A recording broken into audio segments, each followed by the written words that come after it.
Hello, viewers. Welcome to yet another interesting and insightful episode of Business Wise Insightful Conversations.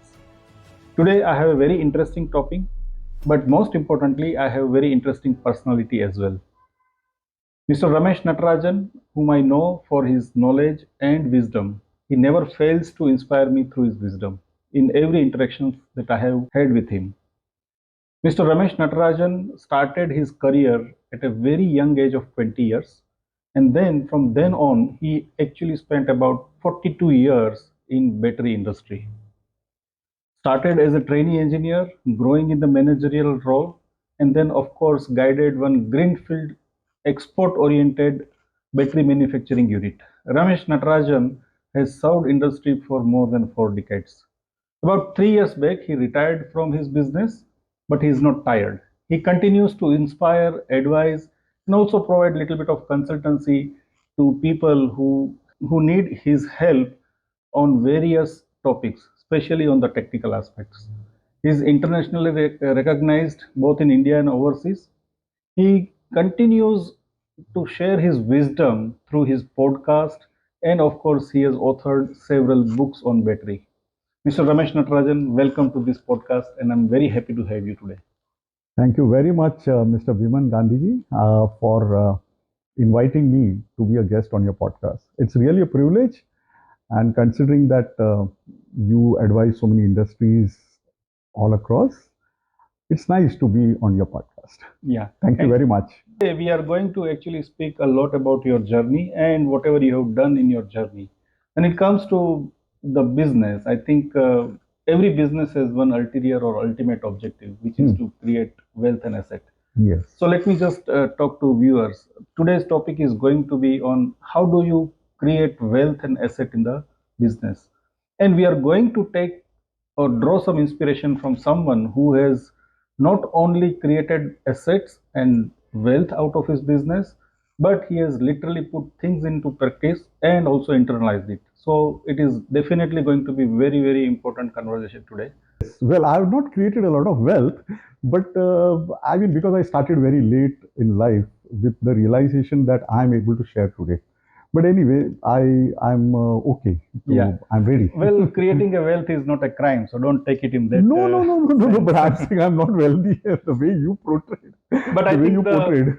but I think the way I want to actually come out of this discussion is that people really understand the importance of creating wealth, which is Yes, obviously important, yes, it is and then of important. course the difference between what wealth and asset is, and that's Yes, where my first question is.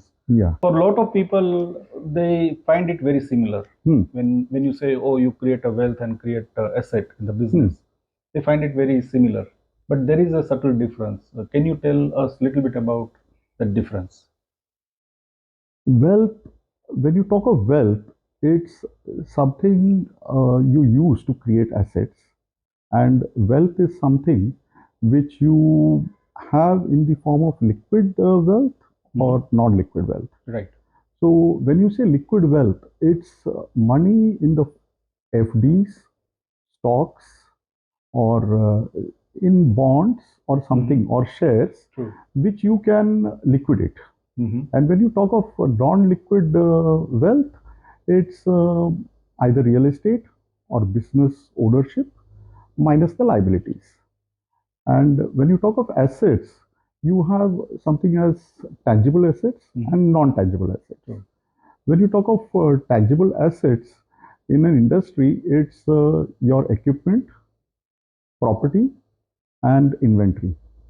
And when you talk of intangible assets, that's the knowledge, the brand, the IPR, and all that you own for which you have a value, but Hmm. you cannot really call it as a asset which is very visible. True. And when you start your business, you need to have a little of tangible assets Hmm. and intangible assets, and both these help you to create wealth. Okay. So, what are the tangible assets that you need? You need equipment Hmm. and you need inventory. True. And intangible asset is in the form of knowledge Right. to run the industry.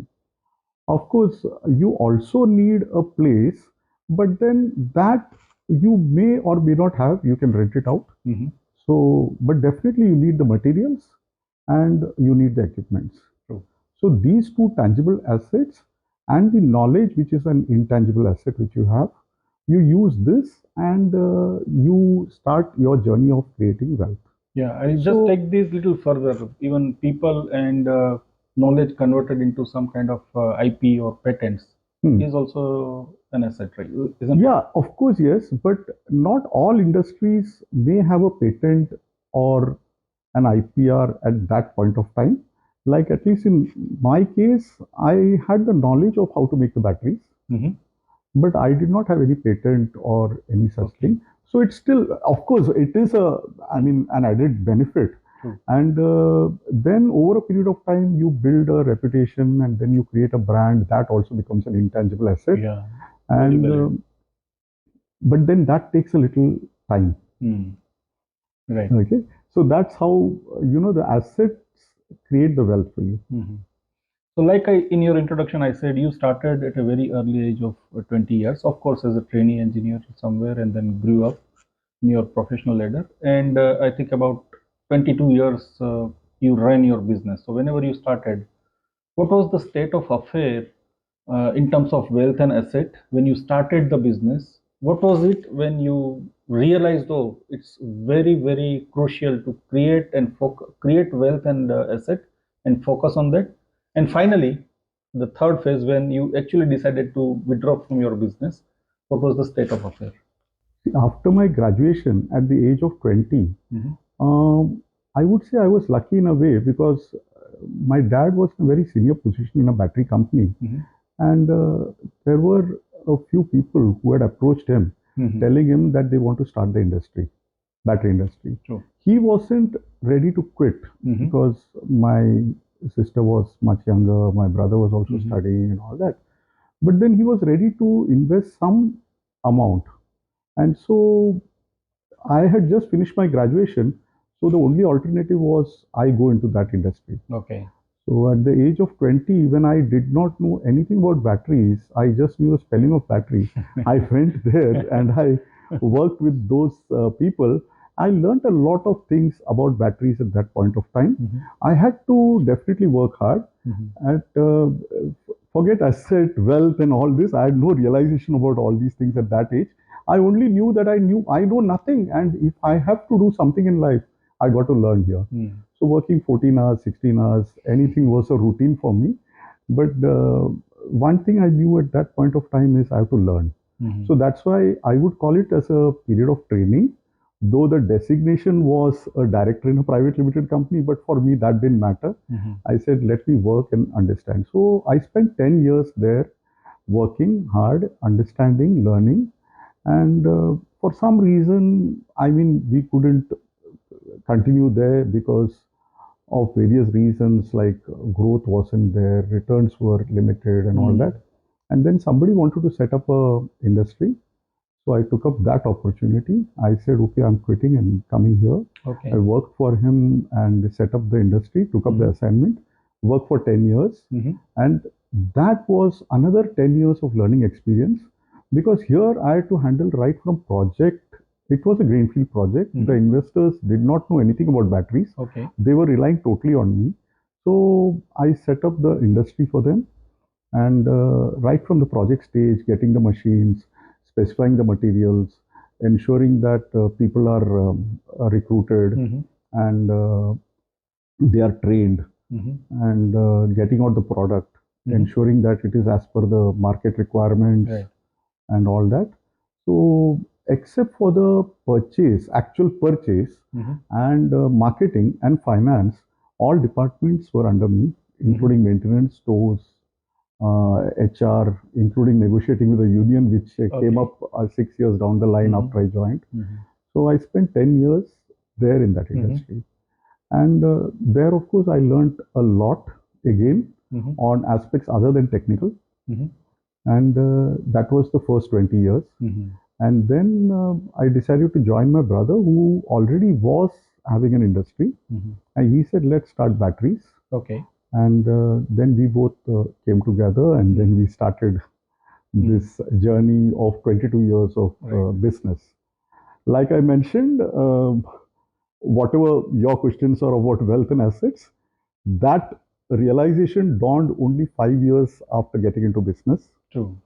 Because so I would say 25 years after my career, I understood like what exactly needs to be done to secure the future, and why wealth is important or asset creation is important. So that was about 25 years after my career. So that has been the journey, and after 22 years, well, now the last 3 years I've been only serving the battery community. Okay. With all my activities, which you are aware of. Yeah, pretty much, yes. Yeah. Yeah. So you mentioned that somewhere in those 25 years, somewhere in the middle, you realized the importance of, and then you started slowly focusing on that, and that remained in your focus all along. And I have also heard, I've been a very fortunate Toastmaster to hear some of your talks about, about the same topic. And that actually sow the seed of this particular conversation. I wanted to really understand and actually share it with the viewers of my channel. What are those elements which one needs to keep in mind when you realize that yes, creating wealth and building the assets in the business is very crucial? What are those elements? See, when you are talking about the talk in our meeting where I had made a presentation, well, the presentation was in 3 parts. True. In the first part, I had impressed upon all the people who were attending that it's not that anybody who wants to, create assets or, build assets or have wealth needs to inherit it. I was fortunate to have talked to a few people who are quite wealthy, and I mean, to give you an example, of course, I have not talked to these people, but to just give you an example before I proceed further. Now, everybody knows that Virat Kohli was not a person who was very wealthy or who had a lot of assets. Similar is the case of whether it's Amitabh Bachchan or many other sportsmen like MS Dhoni and all these people. Now, how did they do it? So, there are a lot of doctors, architects, chartered accountants also who are quite wealthy and who have built up a lot of assets. The achievers in other fields. Yeah, they are achievers in other fields like interior decoration or builders and all that. I was fortunate to meet a few of the people who have achieved this in life. Like I mentioned, this was maybe about 25 years after my career, but I did find one common aspect when it came to them. Like, what exactly had they done? They had identified their niche. There are 5 things which I got as common features. One is they had identified their niche. And secondly, they worked with dedication. And they developed a passion towards the work that they're doing. And then they improved on their abilities by continuous learning. And the 5th thing was they deepened their commitment. So these 5 aspects were common to all these people who had not inherited wealth but built assets and created wealth. Right. So this was one part which I had explained there. Right. Then the second part, what I explained was just doing this isn't sufficient. What happens is after you have done this, maybe now, suppose Virat Kohli can't keep working till the age of 50 and 55 playing cricket. So what has he to do? As he is doing it, he has to ensure that there is a passive income. So what you earn at that point of time, you got to keep a part of it aside and invest it in a manner where that money gets more money for you. In business also, do you recommend that whatever profit they are earning, part of the profit can be reserved? Yes. To create a means of generating passive income for the same business. Yes. And there, of course, what one has to do is, initial stages of business, you create wealth. Mhm. So from the operational liquidity which is available, like you have borrowed money to work for the working capital or for your plant or anything. Mhm. So once you have some profits and you have an operational liquidity, a part first must be going towards giving off your debt Right. because you want to repay. Reduce your liabilities. You want to reduce your liability. The second thing what you got to do is for your growth, you need to invest a part of your profits for your growth, either into automation or into employee welfare or training, coaching, and all these things. And then there is definitely going to be a part which you need to put for your passive income. And that gives you a sense of comfort also. Because what happens is when you have comfort, a feeling that I'm not depending only on this business and all eggs are not in one basket. It does give you some time to think peacefully and work to improve the business. Otherwise, a businessman has to go through a lot of pressures. In addition to the market pressures, there are regulatory agencies, government, liabilities, and so many things. So if money also becomes a reason for pressure on him, it becomes more difficult. So I, like in the second part of the Toastmasters meeting, what I mentioned was about passive income and the importance of passive income. So there is an income which is coming when you're working, and there is a passive income. Now, this, in addition to businessmen, I would say this is something which is even for an employee or a self-employed or a businessman. They have to get into this. I do not know whether you've heard of this book by Robert Kiyosaki, Rich Dad Poor Dad. Yes, I have. Yes. You have. So in that, he's shown 4 quadrants. In the first quadrant, he says you are an employee. In the second quadrant, he says you're a self-employed. In the third, he says you're a businessman. And the fourth quadrant is investor. What he says is whether you're a self-employed or a employee or a businessman, you should try to get into the investor quadrant. And that's very important. So when I talk of passive income, I'm talking of getting into the investor quadrant. Right.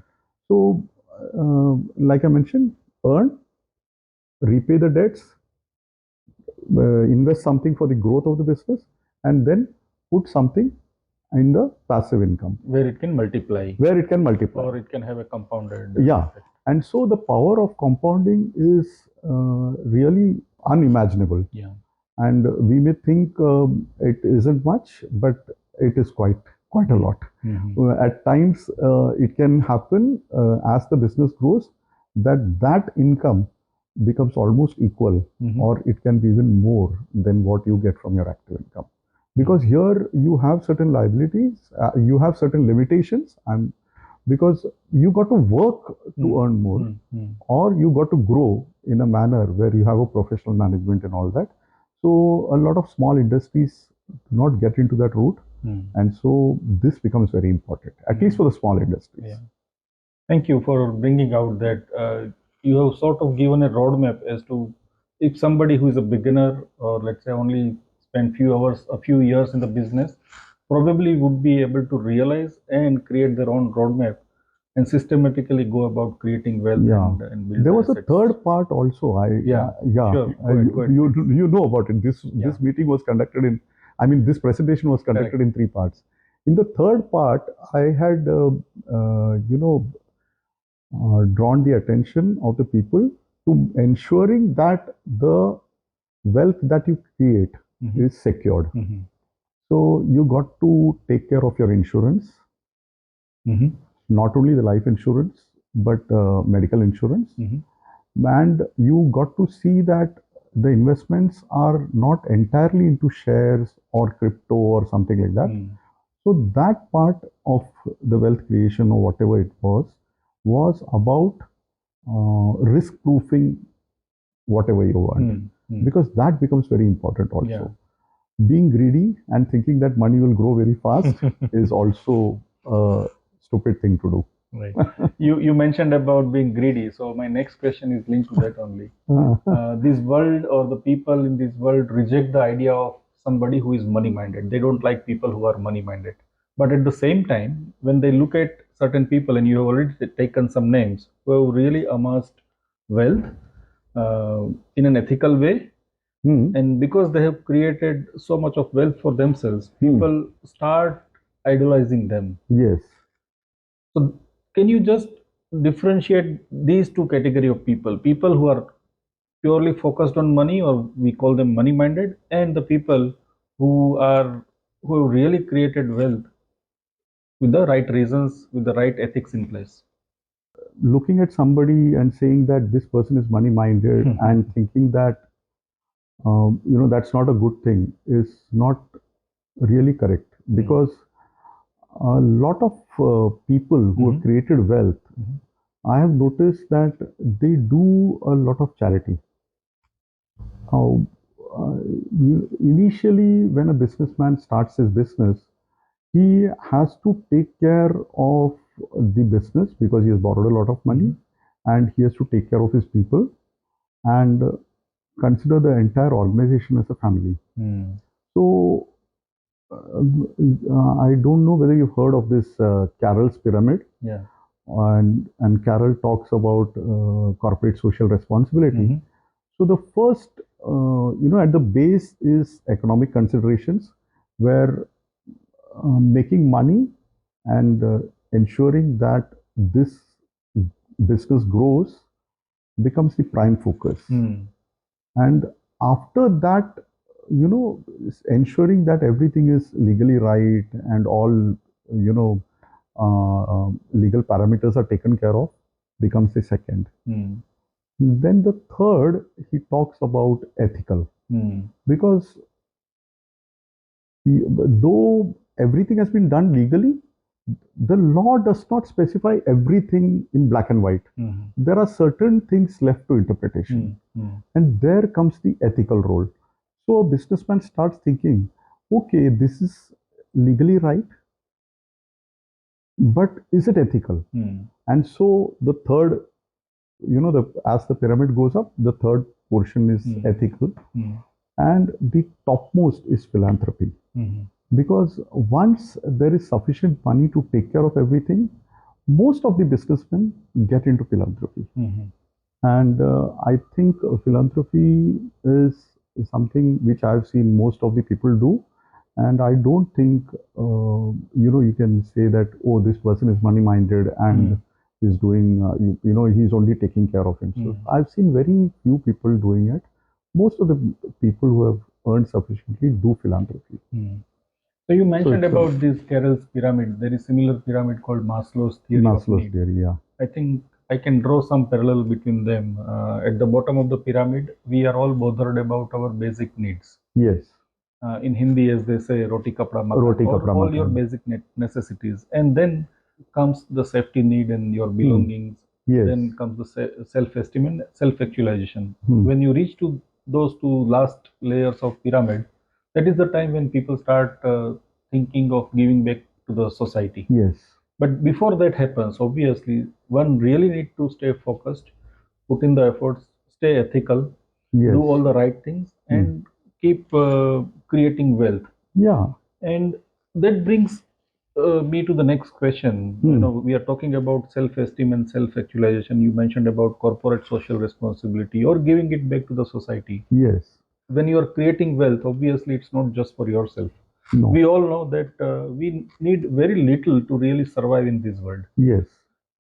Still, we are focused on creating wealth, and those right people, people with the right mind, when they create wealth and then they give it back to the society, immediately it starts impacting or affecting their immediate circle. Maybe starting with their own family members, maybe Yes. the people who are working, The maids, the the maids, the drivers, the drivers. security guards. Yeah. Yes, it goes. Yeah. So, your thoughts on that? Yes. See, there are, I know of certain industries Hmm. in Pune, which were near our industry. What they used to do was they used to have a doctor coming once a week. Mhm. Initially, they introduced it for their employees, and later on they extended to the family of the employees. And after some time, they gave him a certain place and said, at this point of time you're there, even some, you know, houses or residences nearby, they could come. So they did something like that. There are some industries which, do donate, the owners of these industries do donate to other companies who have their own CSR. So we, in fact, were also, my brother was also doing it, and he was donating to a large industry for their CSR. So there are various ways of doing it. Now, some people, offer services. Like in my case also, after I retired, I said, let me do podcast to serve the battery industry. Let me do videos. Let me write articles and the blogs on LinkedIn. And of course, even the books what I wrote, they are mainly with the intent of serving the industry, and it's not mainly for the income or anything. Yeah. And Not all with a these, commercial interest. yeah, not with a commercial interest. And in fact, I do spend every month for my social media, and all my podcast videos and everything is free.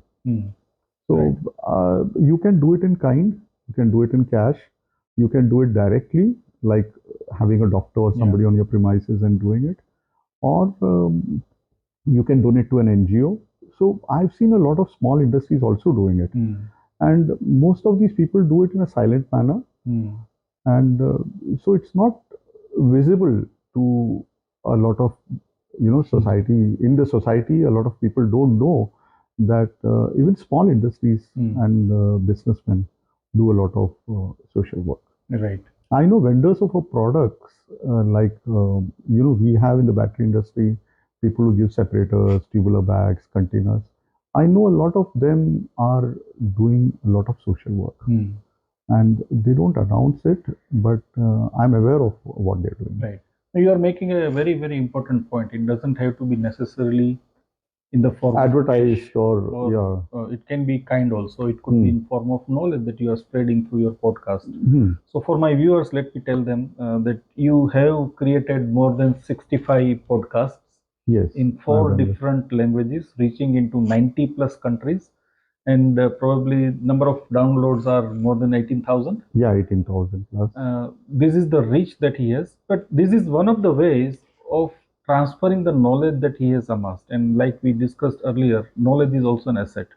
On one hand, yes, he has built the asset called knowledge, and now he is sharing it without any cost to anybody. Those who are connected with him probably would vouch for them. And I have been seeing his social media posts and the kind of response and comments that Ramesh ji is receiving. And in couple of conferences that Ramesh ji is organizing for the battery industry, I have been fortunate to be part of a couple of them, and I have seen how much he is respected purely because of the asset called knowledge that he possesses, and not only that, but his ability to really give it back to the society. Yeah, even Ramesh the ji, app which I made, which was released last week, right, gives a lot of calculations. So people are happy about it, and I feel, any person, whatever to the best of their ability, they should do it. right. And it's not. I'm not saying that only the wealthy can do it. Everybody can do it in their Right. own way in Right. society. Now, good that you brought up that app angle also, which is released very recently. Yeah, Again, it's completely free of cost for the people, but it yeah, makes your life so much easy in battery industry, and for that matter, in any engineering product or any industry for that matter. You require lots of calculations, lots yes, of complicated formulas are there, and he has made it so easy. You just feed in certain inputs, and you get the desired outcome. So that is also one of the ways of yeah. uh, So passing I on the I just mentioned about it because not everybody can right. do it in terms of money, but there are various methods, and people are doing it. I know a lot of industries in Bosri, Pune, where the owners, we may think they are money minded, but it's not It's not really like so. that, yeah. Huh. Right. So this brings me to the last question, Yeah. Ramesh ji. Your principles, your formula, or certain things that you religiously followed, your discipline, when you realize that yes, creating wealth and building assets in anything that you are doing is important. So what were those principles? What kind of discipline you followed while doing all this? I I don't know. I think I just sailed through. Uh-huh. Like I said, the first thing was I had to understand, and probably one of the good things which happened was I did not change industries like going from this to the next to the next, Mhm. because You like they say, focused a on your rolling, niche, yeah, rolling stone gathers no moss, they say. right? And suppose I'd got into various industries in hindsight, I can say sticking to the battery industry was something good. Mhm. Realizing early in life at the age of 20 that, I had a realization I'm nobody. A graduation is insufficient Mhm. for a career. Mhm. Just a graduation, for that matter, today, even a lot of postgraduates are unemployed. Today, a lot of people who are engineers or who are qualified in various fields like Mhm. chartered accountants are Mhm. also unemployed. So I think one got to work in the first stage, one has to work hard Mhm. and gather knowledge. The second stage, Mhm. you start to, like I said, develop a passion. Mhm. And then you have to understand that whatever you have learned isn't enough. Mhm. There are some things at some time you have to unlearn and relearn Mhm. also. And that is required. And well, I think it's a continuous learning process. Right. And then you got to be an expert in your field. And I don't know, that's all. I haven't done anything special. I haven't Okay. done So anything apart special from really. principle, although I said it was the last question, but apart from principle, how important is discipline? Of course, discipline is important. Like when it comes to work, also, I said that right in the beginning, 14 and 16 hours, you can't think that, okay, that's enough. Yeah. But this can become a controversial thing. Yeah. So in today's times, True. yeah. And then discipline is important. Discipline in terms of saving also, like I said, Mhm. you can earn, spend, save, and invest. But I would say no, earn, save, spend. I mean, save, Invest invest, and then and spend. then spend. So that is one discipline. That's your formula. That's my formula. But then I learned it, like I said, very Right. late in life, Yeah. maybe 25 years after my career. So But I think those who are listening to this, yeah, although you they should learned it start very late, early. They yeah, should you start learned it early. late, but maybe those who are listening, their learning curve has shortened. Yeah, because I think it's good to start early, Hmm. and the power of compounding, I said. Right. So that's it. And anything else? No, that's all. Thank you so much, Rameshji. Thank It you. was a It was a pleasure. pleasure, talking to you as usual. Yeah, as always, and thank you for giving those tidbits about your journey, giving some guidance on creating wealth, sharing your observations, sharing some resources like you mentioned about a couple of books and that Carol's pyramid, and also taking some examples, making it relatable. I think it was truly an enjoyable Hmm. conversation. I really enjoyed it. I'm sure the viewers will also enjoy this. Before we close, let me tell you, Rameshji has authored 5 books. Batteries Demystified was his first book, which is Amazon's bestseller. Apart from that, he has also written a lot of FAQs because people consider him as one of the best in the industry and consult him, seek his advice. And he converted those questions that keep coming on his way. He has converted them and compiled them in a form of FAQ. So that book is also available. And if you want to know a little bit more about Ramesh ji, just log on to www.rameshnatarajan.in and you will find more information about Ramesh ji and of course his contact detail. Thank you so much for watching. I enjoyed it. I'm sure you also must have enjoyed it. Thank you very much. Thank Until the you. next time. Thank you, Bimanji, and thank you, listeners, for tuning in. Thank you. Thank you. Bye bye.